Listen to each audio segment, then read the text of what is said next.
പ്രൈസലോ. ഇത് സഭാകാലം എന്നതിൽ ഒന്നാമത്തെ എഫെസസ് സഭയുടെ മൂന്നാമത്തെ ഭാഗമാണ് ഈ വീഡിയോ. 15 മിനിറ്റുള്ള വീഡിയോ ആണ് ഇത്. മൂന്നാമത്തെ ഭാഗമാണ്. ഓക്കെ. അപ്പോൾ ഇവിടെ പറയുന്നത് നിന്റെ ആദ്യ സ്നേഹം വിട്ടുകളഞ്ഞു. വെളിപ്പാട് പുസ്തകം 2:4 പറയുന്നത് നിന്റെ ആദ്യ സ്നേഹം വിട്ടുകളഞ്ഞു എന്നൊരു കുറ്റം നിന്നെക്കുറിച്ച് പറയാനുണ്ട്. ആദ്യ സ്നേഹം എന്താ? ദൈവം എന്നെ സ്നേഹിച്ചത് ആദ്യ സ്നേഹമാണ്. തൻ്റെ പുത്രനെ ക്രൂശിൽ തകർത്തത് എനിക്ക് പകരമായി. എന്നെ സ്നേഹിച്ചത് കൊണ്ടാണ് ആ ക്രൂശിലെ പീഡ നടന്നത്. ഇല്ലെങ്കിൽ ഞാൻ അനുഭവിക്കേണ്ട. ആ സ്നേഹമെന്ന് പറഞ്ഞാൽ ആ പാപം പരിഹാര മാർഗം, ക്രൂശ് മരണ അടക്ക പുനരുദ്ധാനം എന്ന സ്നാനം ഞാൻ വിട്ടുകളഞ്ഞിരിക്കുന്നു. അതിലേക്ക് മടങ്ങിപ്പോകാനാണ് കർത്താവ് പറയുന്നത്. അത് ഞാൻ ഈ ആദ്യ സ്നേഹം ഇതാണെന്ന് പറഞ്ഞു. ഇത് തന്നെയാണോ എന്ന് വചനമുണ്ടായിരിക്കണം. തൊട്ടു താഴെ നോക്കൂ. എങ്കിലും നിന്റെ ആദ്യ സ്നേഹം വിട്ടുകളഞ്ഞു എന്നൊരു കുറ്റം നിന്നെ കുറിച്ച് പറയാനുണ്ട്. 5 നീ ഏതിൽ നിന്ന് വീണിരിക്കുന്നു എന്ന് ഓർത്ത് മാനസാന്തരപ്പെട്ട് ആദ്യത്തെ പ്രവൃത്തി ചെയ്യുക. ഇല്ലാഞ്ഞാൽ ഞാൻ വരികയും മാനസാന്തരപ്പെടാഞ്ഞാൽ നിന്റെ നിലവിളക്ക്, അതായത് ശരീരം അല്ലെങ്കിൽ സഭ, ഇതിൽ നിന്ന് നീക്കം ചെയ്യും. നിക്കോലേവരുടെ നടപ്പ് നീ പകയ്ക്കുന്നു എന്നൊരു നന്മ നിനക്കുണ്ട്, അത് ഞാനും പകയ്ക്കുന്നു. നിക്കോലേവരുടെ സഭയെ പിടിച്ചെടുക്കുക.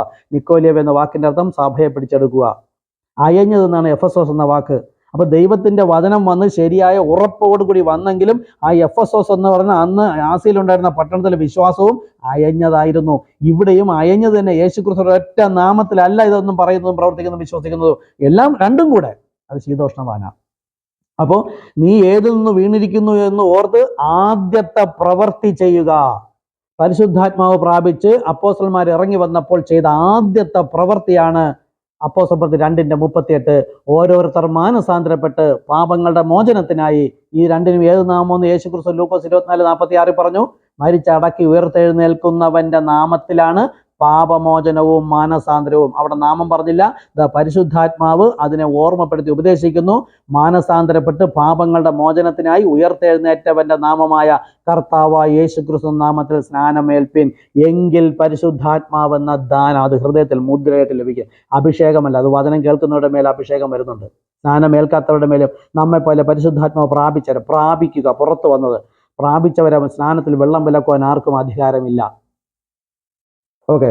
അപ്പോൾ ആദ്യ സ്നേഹം വിട്ടുകളഞ്ഞു. ദൈവത്തിന് നമ്മോട് ഉള്ള ആദ്യ സ്നേഹമാണ് ക്രൂശിലെ യാഗം. അത് തള്ളിക്കളഞ്ഞിട്ട് നിൽക്കുന്നവരാണ് മുഴുവൻ ക്രിസ്ത്യാനികളും. ഇനിയെങ്കിലും നിങ്ങൾക്കിത് കേട്ടിട്ട് ക്രിസ്തുവിനോടാണ് ദാഹം. ദൈവം നമുക്ക് ക്രൂശിലെ ആ പീഡ ഒന്ന് ആലോചിച്ച് നോക്കുക. ഒരു സിനിമ ഉണ്ടല്ലോ, പാഷൻ ഓഫ് ദ ക്രൈസ്റ്റ്. അത് കണ്ടിട്ട് ആ നാമത്തെ സ്നാനത്തിന് തള്ളിക്കളയണമെങ്കിൽ അവരുടെ ഉള്ളിൽ ആത്മാവ് എതിർ ക്രിസ്തു തന്നെയാണ്. മാനസാന്തരപ്പെടാഞ്ഞാൽ നോക്ക്, ഇപ്പോൾ നിങ്ങളായിരിക്കുന്ന ഈ സഭകളിലൊക്കെ ഞാൻ വിളിച്ചു പറഞ്ഞു, നിങ്ങൾ എത്ര വലിയ സഭയെന്ന് പറഞ്ഞാലും, എത്ര വലിയ മനുഷ്യരെന്ന് പറഞ്ഞാലും, എത്ര കോടിക്കണക്കിന് ജനമുണ്ടെന്ന് പറഞ്ഞാലും, ഏകാകിനിയുടെ മക്കൾ ഭർത്താവ് ഉള്ളവളുടെ മക്കളെക്കാൾ അധികം കർത്താവ് യേശു ക്രിസ്തു, അതിന് മണവാട്ടി ചുരുക്കമായിരിക്കും. ബാക്കി 100 കണക്കിനുണ്ടായിരിക്കും. അപ്പോൾ നീ മാനസാന്തരപ്പെട്ട ആദ്യത്തെ പ്രവൃത്തി, ആ പ്രവൃത്തിയാണ് ക്രൂശ് മരണ അടക്ക പുനരുദ്ധാനമെന്ന ആ നല്ല മനസാക്ഷിക്കുള്ള സ്നാനം. അത് യേശുക്രിസ്തു നാമത്തിൽ തന്നെ പശ്ചാത്തപിച്ച് മാനസാന്തരപ്പെട്ട് യേശുക്രിസ്തു നാമത്തിൽ തന്നെ പാപം ഏറ്റുപറഞ്ഞ് ഉപേക്ഷിക്കുമ്പോൾ നാം പാപശരീരത്തിൽ യേശുക്രിസ്തുവിനോട് മരിക്കുകയും പിന്നെ അങ്ങനെ മരിച്ച ശരീരത്തെ യേശുവിനെ കൊണ്ട് അടക്കം ചെയ്തതുപോലെ ഞാനെയും യേശുക്രിസ്തു നാമത്തിൽ തന്നെ വെള്ളത്തിനുള്ളിൽ കൊണ്ടുവന്ന് അടക്കം ചെയ്യുന്നതാണ് സ്നാനം. അങ്ങനെ യേശുവിൻ്റെ മരണത്തോടും യേശുവിനോട് കൂടി അടക്കം ചെയ്തു എങ്കിൽ യേശു പിതാവിൻ്റെ മഹിമയിൽ ജീവിച്ചെഴുന്നേറ്റതുപോലെ നാമും ജീവന്റെ പുതുക്കത്തിൽ നടക്കണം. അവന്റെ മരണത്തിന്റെ, റോമർ 6 പറയുന്നത്, അവന്റെ മരണത്തിന്റെ സാദൃശ്യത്തോട് ഏകീഭവിച്ചവരായെങ്കിൽ പുനരുദ്ധാനത്തിൽ ഉണ്ടാകും. ഇല്ലാതെ ഒരൊറ്റ മനുഷ്യരുണ്ടാകില്ല. അതുകൊണ്ടാണ് യേശു ഈ കാലം നോഹയുടെ കാലം പോലെ ഇപ്പോൾ വേണമെങ്കിൽ നിങ്ങൾക്ക് വിശ്വസിച്ചാൽ, ഇപ്പൊ കഴിഞ്ഞ ശനിയാഴ്ച സ്നാനം ഉണ്ടായിരുന്നു. ഒരു 10-15 വർഷമായിട്ട് പെന്തക്കോസ്തിൽ നിന്ന് പരസ്യ ശുശ്രൂഷയൊക്കെ ചെയ്തുകൊണ്ടിരുന്ന വ്യക്തിയാണ്. ഇവിടെ സ്നാനപ്പെട്ടു. അന്നേ ദിവസം ഈ നെയ്യാറ്റിൻകര പ്രദേശങ്ങളിൽ 53 വർഷമായിട്ട് ആദ്യ കാലങ്ങളിൽ സഭ തുടങ്ങുന്ന സമയത്ത് അവരെ ഉപദ്രവിച്ച് കൊല്ലാനൊക്കെ വന്നിട്ടുണ്ട്. അങ്ങനെ അന്നു മുതൽ ഉണ്ടായിരുന്ന ഒരു സഹോദരി, നല്ല പ്രായമുണ്ട്. ഇപ്പോഴാണ് അവർക്ക് നാമം മനസ്സിലായത്. പിതാവിന്റെ നാമം കർത്താവ്, ദൈവമായ കർത്താവ്. പുത്രന്റെ നാമം യേശു, അപ്പൊ കർത്താവായ യേശു. പരിശുദ്ധാത്മാവിന്റെ നാമം ക്രിസ്തു. പരിശുദ്ധാത്മാവിന്റെ മുദ്രയിട്ടിരിക്കുന്നത് അതാണ് ക്രിസ്തുവിന്റെ മുദ്ര. അപ്പോൾ കർത്താവ് യേശു ക്രിസ്തു. ഈ കർത്താവായ യേശു ക്രിസ്തു നാമം എടുക്കുമ്പോൾ എല്ലാവരും പറയും, നിങ്ങൾ പിതാവിനെയും തള്ളി പരിശുദ്ധാത്മാവിനെയും തള്ളി. വെളിപ്പാടില്ലാത്തതുകൊണ്ടാണ്. പിതാവിന്റെ നാമമല്ലേ കർത്താവ്. നിങ്ങൾ ആക്ഷരിക നാമം ഉപയോഗിക്കുന്നു, നമ്മൾ ആത്മീക നാമം ഉപയോഗിക്കുന്നു. ആത്മീകൻ സകലത്തെയും വിവേചിക്കുന്നു, ജഡികനോ ഒന്നും വിവേചിക്കുന്നില്ല. അവന് കൊള്ളാവുന്നതല്ല. ആത്മാവിനാൽ ജഡത്തിന്റെ പ്രവൃത്തികളെയും ഈ സ്നാനം കായിൻ കഴിച്ച യാഗമാണ് പിതാവ് പുത്രൻ പരിശുദ്ധാത്മാവ് എന്ന് പറഞ്ഞ സ്നാനം ചെയ്തിരിക്കുന്നതെല്ലാം ദൈവഹിത പ്രകാരമുള്ളത് രക്തം ചീന്തിയ പാപയാഗം അത് തന്നെ ചെയ്യണം. അപ്പൊ ആദ്യ പ്രവൃത്തി ചെയ്തില്ലെങ്കിൽ മാനസാന്തരപ്പെടണം. കൃത്യം പശ്ചാത്തലം. ഈ വരുന്ന ശനിയാഴ്ച ഉണ്ട്. അതുപോലെ ഒരു മുസ്ലിം സഹോദരനാണ് വരുന്നത്. അദ്ദേഹം വന്നിട്ട് 15-20 വർഷമായി. അദ്ദേഹത്തിൻ്റെ കൂടെ കുറേ ടീമുകളുണ്ടെന്ന് പറയുന്നു. ഓക്കെ, അദ്ദേഹം വരുന്ന ക്ലാസ് കേട്ട് സ്നാനപ്പെടാനായിട്ട് വരികയാണ്. അതിനുശേഷം കഴിഞ്ഞ ശനിയാഴ്ച വേറെ ഒരാൾ 5-6 വർഷമായി ബന്ധക്കോസ്തിൽ ഉണ്ടായിരുന്ന ഒരു ബ്രദർ ഇപ്പോഴും അദ്ദേഹത്തിന് നാമം ദൈവം വെളിപ്പെടുത്തി കൊടുത്തതാണ്. പാപമോചന യാഗത്തിന് ഒറ്റ നാമമേ ഉള്ളൂ എന്നും അത് ഒരു സ്നാനമേ ഉള്ളൂ എന്നും മനസ്സിലാക്കിയപ്പോൾ അദ്ദേഹം വന്ന് സ്നാനപ്പെട്ടു. കഴിഞ്ഞ ശനിയാഴ്ച 3 സ്നാനം, ഈ വരുന്ന ശനിയാഴ്ച ഉണ്ട് 3-4 സ്നാനമുണ്ട്. ഓക്കെ, അതുപോലെ ഇവിടെ പറയാണ്, ആദ്യത്തെ പ്രവൃത്തി ചെയ്തില്ലെങ്കിൽ കർത്താവ് നമ്മെ കൊന്നുകളയും. അപ്പോൾ ഒന്നാമത്തെ കുതിരപ്പുറത്ത് വന്ന ആ എതിർ ക്രിസ്തു ആണ് മുഴുവൻ സഭകളെയും ഇന്നുവരെ തെറ്റിച്ചിരിക്കുന്നത്. ഈ മഹാപുരോഹിതന്മാരെന്ന് പറയുന്ന വലിയ പണ്ഡിതന്മാർ ഇവിടെ എൻ്റെ അടുത്ത് വന്നിട്ട് 12 വർഷം ബൈബിൾ കോളേജിൽ പഠിച്ചവർ ഇവിടെ സ്ഥാനപ്പെട്ടു പോയി. 4-5 വർഷമായിട്ട് ബൈബിൾ കോളേജിൽ പഠിച്ച ഒരുപാട് പേര്, സ്ത്രീകളും പുരുഷന്മാരും ഇവിടെ വന്ന് യേശുക്രിസ്തു നാമത്തിൽ വിശ്വസിച്ച് സ്ഥാനപ്പെട്ടിട്ടുണ്ട്. അവർ പഴയതിലേക്ക് മടങ്ങിപ്പോയവരുണ്ട്, പോകാത്തവരുണ്ട്. അത് ഉള്ളിൽ ആത്മാവ് സംബന്ധിച്ചാണ്. വേറൊരു ശബ്ദം ഞാൻ നിങ്ങളോട് പറയുന്നു, അവളുടെ പാപങ്ങളിൽ കൂട്ടാളികളാകാതെയും അവളുടെ ബാധകളിൽ ഓഹരിക്കാരാകാതെയും ഇരിപ്പാൻ അവളെ വിട്ടു പോരുവിൻ. നോക്കൂ, നിങ്ങൾ പെന്തക്കോസ്ത് വിശ്വസിച്ചപ്പോൾ മർത്തോമയിലും CSIയിലും കത്തോലിക്കയിലും തിരിച്ചു പോയോ? ഇല്ലല്ലോ. ഇനി മർത്തോമയിലേക്ക് വന്നപ്പം തൊട്ട് മുമ്പ് CSIയിലേക്ക് വന്നപ്പം തൊട്ട് മുമ്പ് മാർത്തോമയിലോ കത്തോലിക്ക ഇരുന്നവരാണെങ്കിൽ തിരിച്ചു പോകുമോ? ഇല്ലല്ലോ. അപ്പം നിങ്ങൾക്ക് ശരിയെന്ന് ഹൃദയത്തിൽ സപ്പോർട്ട് ചെയ്താൽ നിങ്ങൾ പഴയതിനെ ഉപേക്ഷിച്ചിട്ട് പുതിയത് അപ്പോസ്തലന്മാരുടെ വിശ്വാസത്തിലേക്ക് ചേർന്ന് നോക്കണം. ഓക്കെ, അപ്പോൾ എതിർ ക്രിസ്തു വന്ന് ഉപദേശിച്ചിരിക്കുന്നതാണ് മുഴുവൻ സഭകളും കേൾക്കുന്നത്. ക്രിസ്തുവിന്റെ ഉപദേശത്തിൽ നിലനിൽക്കുന്നില്ല, അത് അതിർ കടന്ന് പോകുന്നവരാണ്. പരിശുദ്ധാത്മാവ് പറഞ്ഞ ആ ഉപദേശത്തിലല്ല നിൽക്കുന്നത്. ഓക്കെ, ഇവിടെ പറഞ്ഞു നിക്കോലിയവ് എന്ന വാക്കിന്റെ അർത്ഥം സഭയെ പിടിച്ചെടുക്കുക. പിശാച് പുരോഹിത വർഗത്തിലൂടെ സഭയെ മുഴുവനായി, നമുക്ക് പാതാളഗോപുരം ജയിച്ചു കഴിഞ്ഞിരിക്കുകയാണ് ഈ കാണുന്ന സഭകൾ മുഴുവനും. പാതാളഗോപുരം ജയിക്കാത്തതാണ് ക്രിസ്തു എന്ന അടിസ്ഥാനത്തിന്റെ മേൽ പണിയുന്ന സഭ. ഓക്കെ,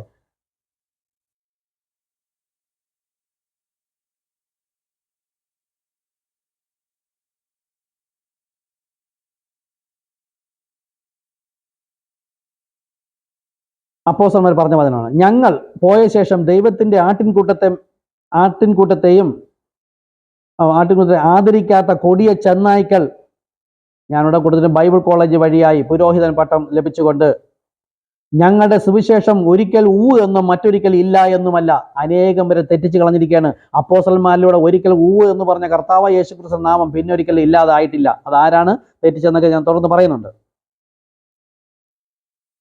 അപ്പോൾ യേശുക്രിസ്തുവിന്റെ കുതികാൽ എന്ന് വെച്ചാൽ സഭ, ദൈവസഭയുടെ മുന്നോട്ടുള്ള ഗമനം, കാൽ ശരീരം, ദൈവത്തിന്റെ സഭ, അതിനെ തകർത്ത് കളഞ്ഞിരിക്കുകയാണ് പിശാച്. എന്നാൽ ഇതുപോലെ സന്ദേശം വിളിച്ചു പറയുമ്പോൾ ഓരോ കാലത്തും ദൈവത്തിന്റെ വചന വെളിപ്പാട് കേട്ട് വിശ്വസിക്കുന്നവർ ആ സഭ വിട്ട് പുറത്തേക്ക് വരികയും പുതിയ വെളിപ്പാടിനോട്, പുതിയ വീഞ്ഞ് പഴയ തുരുത്തിൽ കൊണ്ടുവച്ചാൽ തുരുത്തി പൊട്ടി വീഞ്ഞും പാഴാകും. അപ്പൊ ശരിയായത് കേട്ട് വിശ്വസിച്ച് ശരിയായതിന്റെ കൂടെ നിൽക്കുന്നവരാണ് അതത് കാലത്തിന്റെ ക്രിസ്തുവിന്റെ മണവാട്ടിമാർ. അപ്പോൾ ഒന്നാമത്തെ സഭാകാലത്ത് തന്നെ ദൈവത്തിന്റെ ആത്മാവ് വന്ന് പുതിയ നിയമസഭ തുടങ്ങിയപ്പോൾ അതിനകത്ത് തന്നെ ഒന്നാമത്തെ കുതിരപ്പുറത്ത് വന്നവൻ അവൾ കടന്നിരുന്നിട്ടാണ് ആ നാം ആശേഷം മിണ്ടരുത്, ആരോട് ഉപദേശിക്കരുത്. അപ്പൊ നിങ്ങൾ ഇന്ന് നോക്കുമ്പോൾ നിങ്ങൾക്ക് വലിയവൻ യേശു അല്ല കേട്ടോ. 99% പേർക്ക് നിങ്ങൾ ഇപ്പോൾ നോക്കുന്നതായിരിക്കും നോഹയുടെ കാലം പോലെ. എൻ്റെ പുരോഹിതനിലൂടെ ദൈവം സംസാരിക്കുന്നു, ഫോൺ നമ്പർ കൊടുക്കുന്നു, മഹാവീര്യപ്രവൃത്തി നടക്കുന്നു, നിഴലടിച്ച രോഗികൾ സൗഖ്യമാകുന്നു, വചനം പ്രസംഗിക്കുന്നു, അത്ഭുതം, അടയാളം, വീര്യപ്രവൃത്തി, എൻ്റെ സഭയിലെ ആൻറ്റിമാർ, ശുശ്രൂഷകർ, അല്ലെങ്കിൽ വലിയ വലിയ ആൾക്കാർ, ഇവരെ എല്ലാം നോക്കുന്നുവെങ്കിൽ നിങ്ങൾക്ക് മനുഷ്യനാണ് കൊള്ളാം, ദൈവത്തെ കൊള്ളാവുന്നവരല്ല, മനുഷ്യന് പ്രീതിപ്പെടുന്നവരാണ്. യേശു ക്രിസ്തുവാണ് പറഞ്ഞിരിക്കുന്നത് ഈ വചനം ഇങ്ങനെ വിശ്വസിച്ച് പ്രമാണിച്ചനുസരിക്കണം എന്ന് പറഞ്ഞാൽ ഈ പുരോഹിത വർഗം മുഴുവനും എതിർത്താലും നിങ്ങൾ കർത്താവിനോടൊപ്പം നിൽക്കും. കാര്യം എന്താ? നിങ്ങൾ ആ നാമത്തിൽ വിശ്വസിക്കുന്ന നിമിഷം തന്നെ നിങ്ങൾ പിശാച് എന്ന് വിളിക്കപ്പെടും. ഇതേ ക്രിസ്ത്യാനികൾ തന്നെ, അതാ യേശു പറഞ്ഞത്, എൻ്റെ നാമം നിമിത്തം നിങ്ങൾക്ക് പഴി ദൂഷി നിന്ന പരിഹാസം ഉണ്ടാവും. അവനെ കൈക്കൊണ്ട് അവന്റെ നാമത്തിൽ വിശ്വസിക്കായികയാൽ തന്നെ ന്യായവിധി വന്നു കഴിഞ്ഞു. നാമത്തിൽ വിശ്വസിച്ചിരുന്നെങ്കിൽ നമുക്ക് ഒരുവൻ സുവിശേഷം കേൾക്കുന്ന അപ്പോസ്തലപ്രവൃത്തി 8:12 പ്രകാരം ദൈവരാജ്യത്തെ യേശു ക്രിസ്തുവിന്റെ നാമത്തെയും കുറിച്ചുള്ള സുവിശേഷം. അപ്പൊ സ്റ്റാർട്ടിങ് മുതലേ യേശു ക്രിസ്തു നാമത്തിന്റെ പ്രാധാന്യം മൗനമായി വെച്ചുകൊണ്ട് വെറുതെ ആരാധിച്ച് പോയിക്കൊണ്ടിരിക്കുന്നു. ഇതാണ് വലുത്. യേശു ക്രിസ്തു നാമത്തിൽ മുട്ടുമടങ്ങാത്ത ഒരേ ഒരു കൂട്ടരാണ് ഈ ക്രിസ്ത്യാനികൾ മുഴുവനും. പിശാച് ഇന്നും മുട്ടുമുടക്കുന്നു. നോക്കൂ, മത്തായി 7:21 കൈവിടപ്പെട്ടു പോയ ജനം പറയാണ്, കർത്താവേ കർത്താവേ നിന്റെ നാമത്തിൽ അത്ഭുതം ചെയ്തു, അടയാളം ചെയ്തു, വളരെ വീര്യപ്രവൃത്തി ചെയ്തു. അതെ, ഇവർ യേശുക്രിസ്തു നാമത്തിൽ ചെയ്തതെല്ലാം അവിടെ വിളിച്ചു പറയുന്നുണ്ട്. കർത്താവ് എന്ന് പറഞ്ഞത്, ഇടർച്ചയുണ്ടാക്കുന്നവരെ എന്നെ വിട്ടുപോകുവിൻ. ഒരിടത്ത് പറഞ്ഞ അധർമ്മം പ്രവർത്തിക്കുന്നവരെ എന്നെ വിട്ടുപോകുവിൻ, ഞാൻ നിങ്ങളെ ഒരു നാളും അറിഞ്ഞിട്ടില്ല. ഇപ്പോഴും അറിയുന്നില്ല. എന്തുകൊണ്ടാ? അവിടെ അവരൊരു കാര്യം പറയുന്നില്ല. യേശുക്രിസ്തു നാമത്തിൽ ചെയ്തെല്ലാം വിളിച്ചു പറയുന്നു, പക്ഷെ യേശുക്രിസ്തു നാമത്തിൽ ചെയ്യാത്ത ഒരു കാര്യം പറയുന്നില്ല. എന്താണ്? കർത്താവേ നിന്റെ നാമത്തിൽ ഞങ്ങൾ സ്നാനപ്പെട്ടു എന്ന് പറയുന്നില്ല. എന്തുകൊണ്ടാ? അങ്ങനെ സ്നാനപ്പെട്ടവർ അവിടെ ഇല്ല, അവർ പോയ ശേഷം കൈവിടപ്പെട്ടു പോയവരെ വിളിക്കുന്നത്. അത് അധർമ്മമാണ്. എത്ര വലിയ പുരോഹിതനും ബൈബിൾ കോളേജ് എന്ന് പറഞ്ഞിരുന്നാലും ശരി തന്നെയാണ്. ഓക്കെ, പണ്ഡിതന്മാരെന്ന് പറഞ്ഞാൽ ശരി തന്നെ. ഓക്കെ, അപ്പോൾ ഒന്നാമത്തെ അപ്പോസ്തലന്മാരിലൂടെ കർത്താവ് വെളിപ്പാടിൽ തുടങ്ങി. വെളിപ്പാടുണ്ടായിരുന്നു, നീതീകരണം, വിശുദ്ധീകരണം, പരിശുദ്ധാത്മാഭിഷേകം. എന്നാൽ നോക്കൂ, ഈ കള്ള പുരോഹിതന്മാരിലൂടെ എതിർ ക്രിസ്തു വന്നിട്ട് ഇത് മുഴുവൻ തകിടം മറിക്കുകയാണ്. ക്രിസ്തു എന്ന അടിസ്ഥാനത്തിന്റെ മേൽ സഭയെ പണിയേണ്ടതിന് ആ നാമത്തെ തന്നെ പിശാച് ആദ്യമേ തകർത്ത് കളയുകയാണ്. പാതാള ഗോപുരം ജയിക്കുന്ന സഭയാണ്. ഇന്നത്തെ പള്ളിക്കകത്ത് നോക്ക് ബോധം ഒഴിപ്പിക്കില്ല, കൺവെൻഷൻ നോക്ക് ബോധം ഒഴിപ്പിക്കില്ല, നിന്റെ വീട്ടിൽ കുടിയിരിക്കുന്നതിനെ ഒഴിപ്പിക്കുക, നിന്റെ ഹൃദയത്തിൽ കുടിയിരിക്കുക. കർത്താവ് വന്ന ഇപ്പൊ പോകേണ്ടവരാ. എല്ലാറ്റിൻ്റെ ഉള്ളിലും ഇരിക്കുന്ന ഏത് ആത്മാവ് നോക്കൂ. അപ്പോസ്തലന്മാരിലൂടെ ഒരിക്കൽ എന്ന് പറഞ്ഞ അതേ പരിശുദ്ധാത്മാവാണ് ഈ പുരോഹിതന്മാരുടെ ഈ ജനത്തിന്റെ ഹൃദയത്തിലെങ്കിൽ എങ്ങനെ അതിന് മറ്റൊരിക്കലും അല്ല എന്ന് പറയും? ഇത് കേൾക്കുമ്പോൾ തന്നെ ഒരു കോപം വരുന്നുവെങ്കിൽ അപ്പോസ്തലന്മാരുടെ ഉള്ളിൽ ആത്മാവ് അല്ല, അത് വ്യത്യസ്തമാണ്. ഓക്കെ, അപ്പോൾ ആദ്യകാലത്ത് വെളിപ്പാട് റോമർ 5:1 നീതീകരണം. അപ്പൊ ഇന്നിപ്പം നിങ്ങളോട് ഞാൻ ഈ വിളിച്ചറിയിക്കുമ്പോൾ ആദ്യത്തെ വചനം കേട്ട് വിശ്വസിച്ചാൽ നിങ്ങൾക്ക് നീതീകരണം ലഭിക്കും. ഇപ്പോൾ ഒന്നുമില്ലാതിരിക്കുകയാണ്. ഓക്കെ, അവിടെ നിന്ന് റോമർ 5:1 പ്രകാരം ദൈവം നമ്മെ വിളിച്ചിട്ട് നീതീകരിക്കപ്പെടുന്നവരായിട്ട് ഒരു കാണും.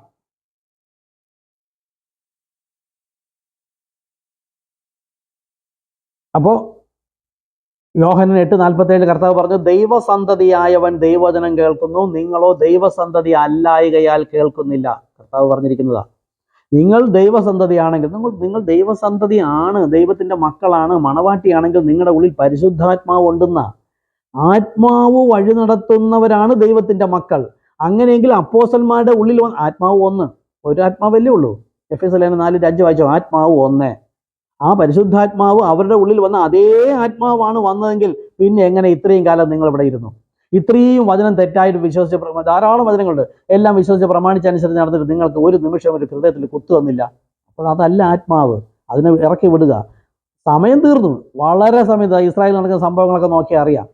വളരെ സമയം തീർന്നു. എത്രയും പെട്ടെന്ന് വിശ്വസിച്ച് മാനസാന്തരപ്പെട്ട് യേശുക്രിസ്തു നാമത്തിൽ സ്നാനപ്പെട്ടാൽ മാത്രമേ ഹാബേലിന്റെ യാഗം സ്വീകരിച്ചതല്ല നിങ്ങളുടെ യാഗം സ്വീകരിക്കുകയുള്ളൂ. ഏദൻ തോട്ടത്തിൽ 2 യാഗം നടന്നു, ഇവിടെ നടക്കുന്നു 2 സ്നാനം, യേശുക്രിസ്തു നാമത്തിലും യേശുക്രിസ്തു നാമത്തിലും അല്ലാതെയും. അപ്പോൾ കർത്താവ് നിങ്ങളെ അനുഗ്രഹിക്കട്ടെ. ഒന്നാമത്തെ സഭാകാലം എഫെസോസ് സഭ അവിടെ നിർത്തുകയാണ്. ദൈവം തുടങ്ങിയ സഭയെ തന്നെ പിശാച് തകർത്ത് കളഞ്ഞു. ഈ തകർത്ത് കളഞ്ഞതിന് ഇനി 7 സഭാകാലങ്ങളുണ്ട്. 7 ഓരോ സഭയ്ക്കും ഓരോ ഏഞ്ചലുണ്ട്, ദൂതൻ, ദൈവത്തിൻ്റെതാണ് ഏഞ്ചൽ. ആ ഏഞ്ചൽ ഭൂമിയിൽ വന്ന് ഒരു മനുഷ്യനിൽ പ്രവേശിച്ചിട്ട് ആ മനുഷ്യനിലൂടെ വിളിച്ചു പറയുന്ന കാര്യങ്ങളാണ് ഇനി ഞാൻ പറയാൻ പോകുന്നത്. 7 സഭാകാലങ്ങൾ. ഇന്ന് ഞാൻ നിൽക്കുന്നത് പെന്തക്കോസ്തിന് ശേഷമുള്ള സഭയിലാണ്. 7ാമത്തെ സഭ. പെന്തക്കോസ്ത് 6ാമത്തതാണ്, ലൂഥർ 5ാമത്തതാണ്, CSI 4ാമത്തതാണ്, മാർത്തോമ 3ാമത്തതാണ്, കത്തോലിക്ക 2ാമത്തതാണ്, 1ാമത്തത് ബൈബിളിൽ പറഞ്ഞ എഫെസോസ് സഭയാണ്. അപ്പോൾ എഫെസോസ് സഭയെ തലകുത്തനെ മറിച്ചിട്ട് ആദ്യമായി തുടങ്ങിയ സഭയാണ് മഹാവേശിയായ കത്തോലിക്ക സഭ. അവരാണ് സകലതും തള്ളിക്കളഞ്ഞത്.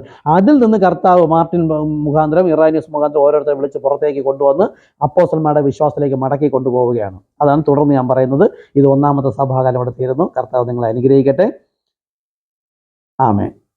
എന്തെങ്കിലും മനസ്സിലായാലും വിളിക്കുക, വാട്സപ്പ് നമ്പറുണ്ട്. കർത്താവ് അനുഗ്രഹിക്കട്ടെ. നിങ്ങൾ മനുഷ്യരോട് ചോദിക്കരുത്, മുട്ടുമുടക്കുക, കർത്താവിനോട് ചോദിക്കുക. എന്നോട് ഇത് പറയാനായിട്ട് ഒരു വ്യക്തി 3 മാസം ഇവിടെ വന്നു. ഞാനെല്ലാം എതിർത്ത് വന്നു, അനേകം വചന കാര്യം ഞാൻ ശുശ്രൂഷ ചെയ്യുന്നുണ്ട്, വചനം അറിയിക്കാൻ പോകുന്നുണ്ട്, അതുകൊണ്ട് ഞാൻ ഒരുപാട് എതിർത്ത്. പക്ഷേ 3ാമത്തെ മാസമായപ്പം പ്രാർത്ഥിക്കാൻ അദ്ദേഹം പറഞ്ഞിട്ട് പോയി. പ്രാർത്ഥിച്ചപ്പം കർത്താവ് 2 കാര്യം പറഞ്ഞു. വിശ്വസിക്കുക, അവർ പറഞ്ഞത് വചനമാകുന്നു. ആമേൻ. പിറ്റേ ദിവസം അവിടെ വിളിച്ചു, ആ കൂട്ടായ്മയിൽ പോയി കുറച്ച് ദിവസം അവിടെ ഇരുന്നിട്ട് പിന്നെ ഞാൻ ആയിരുന്ന സഭയിലേക്ക് പോയപ്പോൾ എനിക്ക് അവിടെ ഒന്നും മനസ്സിലാവുന്നില്ല, ഇറങ്ങി ഓടിക്കളയാൻ തോന്നി അവിടെ നിന്ന്.